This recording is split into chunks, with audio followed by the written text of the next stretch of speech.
ராஷ்டிர பாஷா விஷாரத் பூர்வக் 3ஆம் தாள் தமிழ். இதில் மூன்று பொருளடக்கம் இருக்குது.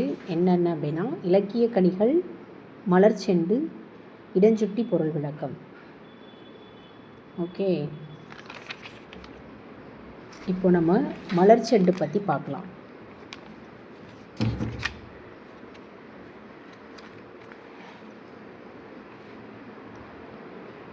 இதில் இக்கால கவிமலர்கள் புதுசு, இக்கால கவிமலர்கள் மரபு, இடைக்கால கவிமலர்கள், காப்பிய கவிமலர்கள், பக்தி கவிமலர்கள், சங்ககால கவிமலர்கள் என 6 வகையாக இருக்குது.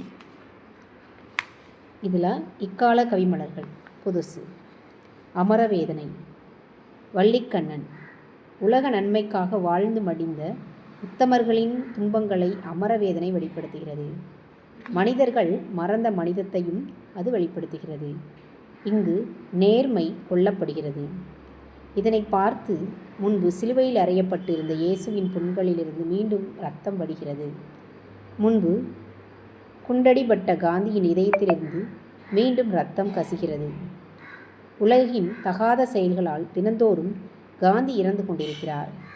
உண்மைக்காக, உரிமைக்காக, மனிதரின் முன்னேற்றத்திற்காக போராடி உயிர் நீத்த சாக்ரட்டிஸ், ஆப்ரஹாம் லிங்கன், புத்தன் போன்றோரின் ஆத்மா அமைதியற்று என்றும் தவிக்கிறது.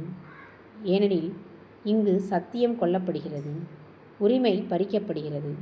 மண்ணில் எங்கும் போர்வெறி தலைதூக்கி உள்ளது. தரித்தனமும் நாய்த்தனமும் மேலோங்கி உள்ளது. இடஞ்சுட்டி பொருள் விளக்கம். மண்ணில் அங்கும் இங்கும் எப்பவும் போர் வெறி, நரித்தனம், நாய்த்தனம் பயில்தல் அறிந்து மனிதர் மனிதம் மறந்தது கண்டு. சண்முக சுப்பையா. இடம்: இவ்வரிகள் அமரவேதனை என்னும் பாடலிலிருந்து எடுக்கப்பட்டுள்ளன. இதனை வள்ளிக்கண்ணன் என்பவர் இயற்றியுள்ளார். பொருள்: இங்கு சத்தியம் கொல்லப்படுகிறது, உரிமை பறிக்கப்படுகிறது. மனிதர் வாழும் மண்ணில் எங்கும் போர்வெறி தலை தூக்கியுள்ளது. நரித்தனமும் நாய்த்தனமும் மேலோங்கி உள்ளது. சிறப்பு: இங்கு நாம் இழந்துவிட்ட மனித தன்மையை மீண்டும் பெற வேண்டுமென கவிஞர் விரும்புகிறார். குண்டடிபட்ட காந்தியின் இதயம் மீண்டும் கக்குது. இரத்தம் துயரால் சாகும் நித்தம். இவ்வரிகள் அமரவேதனை என்னும் கவிதையிலிருந்து எடுக்கப்பட்டுள்ளன. இப்பாடலை இயற்றியவர் வள்ளிக்கண்ணன். இவ்வரிகளின் கருத்து கீழே தரப்பட்டுள்ளது. பொருள்: இங்கு நேர்மை கொல்லப்படுகிறது. இதனை பார்த்து முன்பு சிலுவையில் அறையப்பட்டிருந்த இயேசுவின் புண்களிலிருந்து மீண்டும் இரத்தம் வடிகிறது.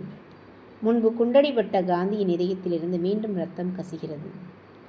உலகின் தகாத செயல்களால் தினந்தோறும் காந்தி இறந்து கொண்டிருக்கிறார். சிறப்பு: இங்கு நாம் இழந்துவிட்ட மனிதத்தன்மையை மீண்டும் பெற வேண்டுமென கவிஞர் வற்புறுத்துகிறார்.